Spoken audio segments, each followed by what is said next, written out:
Hello and welcome to another exciting episode of Can It Take a K26, the show where we take a variety of dart blasters and see if they can be upgraded using a K26 spring. I am your host, Captain Xavier, and this season is going to be similar to last season in that it's going to be full of random blasters that I've found. Generally, I will try to have some kind of a theme each episode, but I can't guarantee that. This episode does. This episode is going to be covering all of the bolt-action blasters. Our first contestant is the Air Warriors Predator. Like all of the blasters in this episode, it is bolt-action. It does just simply take a regular dart. You just put a dart in there. It doesn't take shells. You put a dart in the breech, close the breech, and fire it. Quite simple, and it should be fun. So let's get it apart. Alright, so in one of the most monkeyed and malarkeyed setups I've ever seen, the screw holes are on the same side of the gun as the hardware is screwed to. That's just brilliant.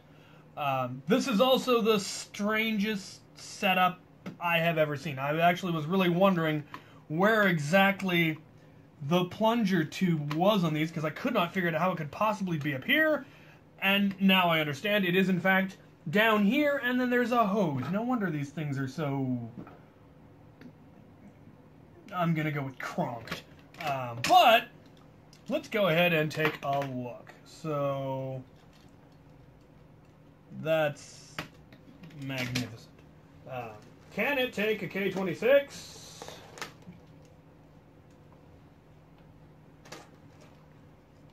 Maybe. Maybe. I was not expecting a maybe. K26 does actually fit in the plunger tube, so maybe. Got some tragically small pieces left over. There we go. There we go. Now, the question, of course, is going to be, sure, K26 will fit, but can this assembly support that much weight? Once again, maybe it actually feels stronger than I was expecting.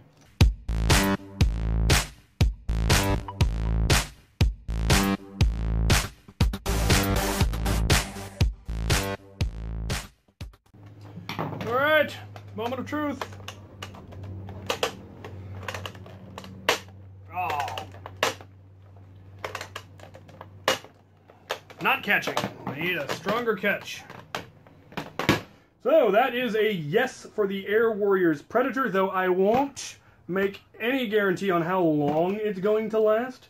The mechanism is not strong, but it is able to fit, and it is able to prime, and it will fire, which I find fascinating. This is one that I would like to do a cosmetic mod on. I'd like to extend the stock and make a longer barrel and make a cosplay bolt-action blaster for, like, World War I reenactment or diesel punk reenactment, that sort of thing. So I think that would be a lot of fun. On to the next contestant. Our next contestant is the Air Warriors Hunter. Very, very similar to the Predator in most respects. It is, of course, also bolt action. Doesn't take shells, just takes darts. It has a shorter barrel and I think a slightly shorter stock. But other than that, it's got some dart holders on the side, which is kind of neat. Dart holders in the stock. Other than that, it seems to be pretty much the same thing, so let's see what it can do. As with the Predator, somebody thought it would be a good idea to have all the screws on the same side of the gun as all of the internals, which is a bad idea. Bad. But as you can see, yes, it is pretty much exactly the same as the Predator.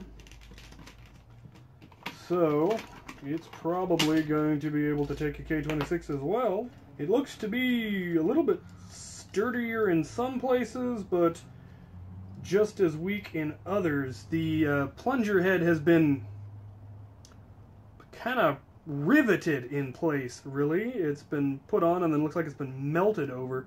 That does not sit well. So there is no way to get the spring off the easy way. We'll have to do it the hard way, but we can do that.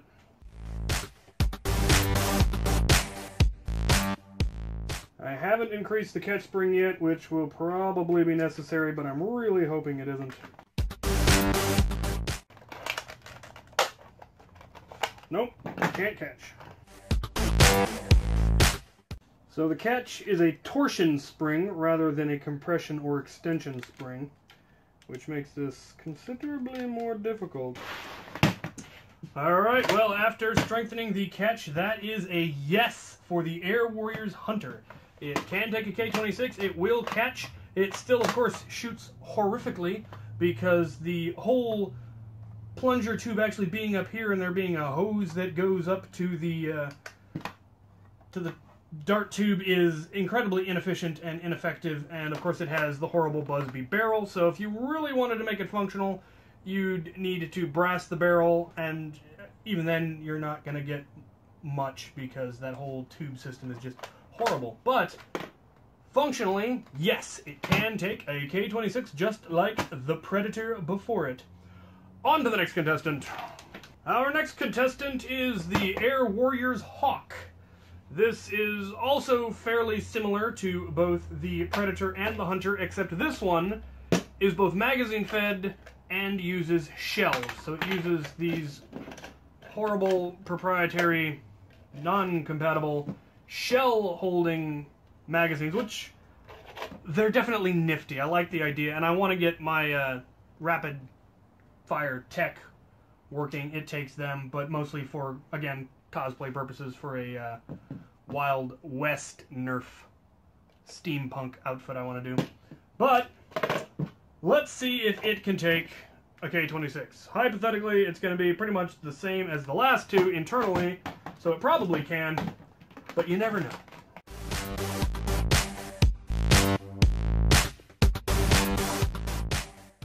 Okay, well, some designer somewhere needs to get kicked in the throat, clearly, as they apparently decided it would be a really good idea to glue a barrel cover on it so that you couldn't get the gun open. I am not daunted by obvious design flaws. Oh. Huh. Well, that's fun. So the reason this thing wasn't priming before, it's already broken. The very flimsy plunger rod is broken in the same place that the rapid fire tech broke under spring load. So unless I can get this piece 3D printed, casted, made out of metal or something, not going to be able to go any farther with this particular modification. However, I am in fact willing to bet money that because the internals are the same, or appear to be the same, that this thing is perfectly capable of taking a K-26 if it were not broken. Yeah. So I'm going to call this a tentative yes, but I cannot guarantee that until after I've actually tested it, which will require me to find one that isn't broken or find a replacement piece. So I'm just going to put this back together for now, and it'll probably end up getting used for parts. Alright, so that is a solid probably, but cannot prove it for lack of a actual non-broken blaster. So let's move on to the next contestant. Our final contestant for this bolt action episode of Can It Take a K-26? The Snipe. Now you may have noticed this is clearly not a stock snipe. This snipe is on loan from me from the Nerf Curator. I was not able to get a hold of one of these in time for this episode, but he's in the process of modding this one with my help, so he let me borrow it. It's obviously not currently in functional order. It's got most of its internals in it. And to make a long story short, yes, the Snipe can indeed take a K-26, and it takes it very well and hits very hard and beautifully. He is in the process of doing a full brass breech on it, a sealed brass breech, but he hasn't quite gotten there yet. He's made a nice barrel cover for this using the thing's original barrel but flipped around. He's got working on a lovely paint job. I think it's going to look really cool when he's finally done with it. For the various modifications, we did have to increase the catch spring, of course. and it did take K26. We padded the plunger head, and we reversed and reinforced the bolt. Usually a bolt on these guns points the other direction, but we wanted it curved forward so you could get a good grip on it when priming it, because that's when you need a good grip. So we reversed it, and it's upside down. We also then, I made a metal band to go all the way around it to keep it from breaking, make it good and strong, because this thing is very stout with a K26 in it, and of course Busby plastic is not quite as robust as Nerf plastic. So there you have it. Yes to the snipe, if anybody's wondering, and it's not a difficult modification to do. So I look forward to getting my hands on one at some point as well, just so I can have a nice bolt-action sniper rifle that's spring-powered. So yeah, there you have it. Let's recap.